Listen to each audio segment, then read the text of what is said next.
Hello دوستوں، میرا نام ہے بلال خان اور آپ دیکھ رہے ہیں بی کے ٹی وی۔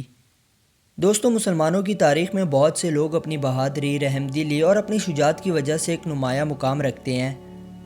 ان لوگوں میں ایک شخص کا نام صدام حسین تھا جس نے یہودیوں کو گھٹنے ٹیکنے پر مجبور کر دیا تھا، اور آج بھی اسرائیلی اور یہودی صدام حسین کا نام سنتے ہی گھبرا جاتے ہیں۔ صدام حسین آج بھی اپنی بہادری اور شجاعت کی وجہ سے ایک نمایاں مقام رکھتے ہیں، اور اسرائیلی آج بھی ان کا نام سننا پسند نہیں کرتے۔ صدام حسین اپنے اکثر انٹرویوز میں یہ بات دہرایا کرتے تھے کہ یہ اٹامک بام میں اپنے ملک کے لیے نہیں بنا رہا بلکہ پورے عالم اسلام کے لیے بنا رہا ہوں، اور اس کے ساتھ ساتھ یہ بام میں اس لیے بھی بنا رہا ہوں تاکہ میں اس سے یہودیوں کی نیندیں اڑا سکوں۔ ایک دفعہ اسرائیلی ڈیفنس منسٹر نے اپنے ایک انٹرویو میں صدام حسین کے بارے میں کہا تھا کہ یہ ایک پاگل شخص ہے جسے نہ تو اپنی فکر ہے اور نہ ہی دوسرے لوگوں کی۔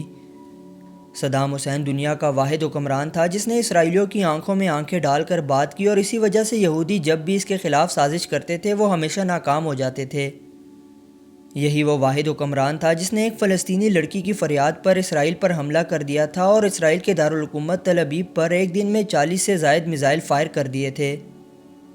دراصل ایک دفعہ Saddam Hussein live press conference کر رہے تھے کہ اچانک سے ایک عورت چیختی ہوئی آئی اور صدام حسین کو انتہائی سخت الفاظ میں مخاطب کرتے ہوئے کہا کہ وہاں اسرائیلی فوج نے میری بیٹی کا ریپ کر کے اسے قتل کر دیا، اور تم یہاں پر بیٹھے صرف باتیں کر رہے ہو۔ تمہیں مسلمانوں کی کوئی فکر نہیں ہے کہ وہاں ہمارے ساتھ کیا ہو رہا ہے، اور تم تو بس یہاں پر اپنی عیاشی اور حکومت میں مگن ہو۔ اس عورت کا مزید کہنا تھا کہ اسرائیلی فوج آئے روز ہمارے گھروں سے ہماری ماؤں بہنوں کو لے جاتے ہیں اور اس کے بعد ان کا ریپ کر کے انہیں قتل کر دیتے ہیں۔ کیا تمہیں ان لوگوں کی چیخیں سنائی نہیں دیتی؟ کیا تم سے روز محشر ان لوگوں کا حساب نہیں لیا جائے گا کہ اپنی زندگی اور حکومت میں تم نے مسلمانوں کے لیے کیا کیا؟ اس عورت کی یہ بات سنتے ہی صدام حسین رونے لگے اور اسی لائیو پریس کانفرنس میں اسرائیل کو دھمکی دیتے ہوئے کہا کہ اب کوئی بھی یہودی صبح کا سورج نہیں دیکھ پائے گا۔ اس دھمکی کے فوراً بعد ہی صدام حسین نے پریس کانفرنس ختم کر دی اور آرمی کے آفس میں جنرلز کی ایک میٹنگ طلب کر لی۔ اس میٹنگ میں صدام حسین نے اسرائیل پر حملہ کرنے کا حکم دے دیا، اور اس کے فوراً بعد ہی اسرائیل کے دارالحکومت تل ابیب پر 40 سے زائد میزائلز فائر کر دیے گئے۔ صدام حسین اتنا طاقتور اور ناڈر شخص تھا کہ اس کی 40 سے زائد میزائلز فائر کرنے کے باوجود کسی ملک میں یہ سکت نہیں تھی کہ وہ اس سے یہ پوچھ سکے کہ اس نے یہ میزائلز کیوں فائر کیے ہیں۔ ان میزائلز نے اسرائیلی دارالحکومت تل ابیب کو مکمل طور پر تباہ کر دیا اور ہزاروں کی تعداد میں یہودی ہلاک ہو گئے۔ یہ سارے میزائلز ایک بار میں ہی نہیں داغے گئے بلکہ ایک ایک کر کے داغے گئے، یعنی جب ایک میزائل کے بعد یہودی اپنے مردوں کو اٹھانے کے لیے آتے تھے تو اسی وقت ان پر دوسرا میزائل فائر کر دیا جاتا، اور اس طرح وہ لوگ اپنے مردوں کے ساتھ ہی جہنم واصل ہوتے گئے۔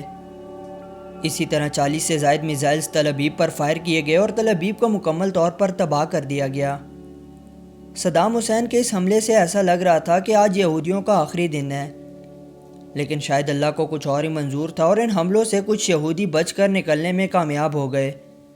لیکن آج بھی اگر یہودیوں کے سامنے صدام حسین کا نام لیا جائے تو وہ گھبرا جاتے ہیں اور وہ اسے ہٹلر سے بھی بڑا فتنہ قرار دیتے ہیں۔ چونکہ یہودی اب جان چکے تھے کہ وہ عراق اور صدام حسین کا مقابلہ نہیں کر سکتے، تو انہوں نے اندر ہی اندر سازش کرنا شروع کر دی۔ اسرائیل نے امریکہ کو عراق پر حملہ کرنے کے لیے آمادہ کر لیا اور اس کو انٹرنیشنل پلیٹ فارم پر صحیح ثابت کرنے کے لیے ایک بڑا منصوبہ بنایا۔ اس منصوبے کے تحت صدام حسین اور عراق پر یہ الزام لگایا گیا کہ انہوں نے اسکولز اور بچوں کے ہاسپٹلز پر میزائلز فائر کیے ہیں۔ اس بات کو ثابت کرنے کے لیے انہوں نے انٹرنیشنل میڈیا کو اربوں ڈالرز دیے اور فیک ویڈیوز بھی چلوائیں، جس کے بعد امریکہ اور اس کے ایلائز نے آپریشن ڈیزرٹ سٹارم کے نام سے عراق پر حملہ کر دیا۔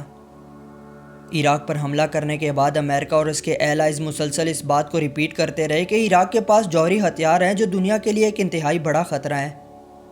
فروری 2003 میں امریکہ اور اس کے ایلائز نے عراق پر دوسرا حملہ کیا اور عراق پر مکمل قبضہ کر لیا۔ اس کے بعد 15 دسمبر 2003 کو صدام حسین کو بھی گرفتار کر لیا گیا اور ان پر 148 افراد کے قتل کا الزام لگا کر مقدمہ درج کر دیا گیا۔ عدالت میں صدام حسین کو نہ تو اپنی صفائی دینے کی اجازت تھی اور نہ ہی انہیں کوئی وکیل ہائر کرنے دیا گیا۔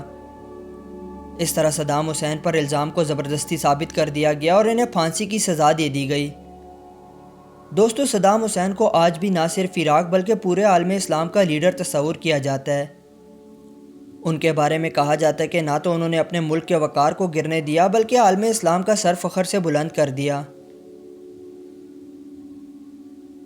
تو دوستوں آج کے لیے اتنا ہی. ویڈیو کیسی لگی ہمیں کمنٹ سیکشن میں ضرور بتائیے گا.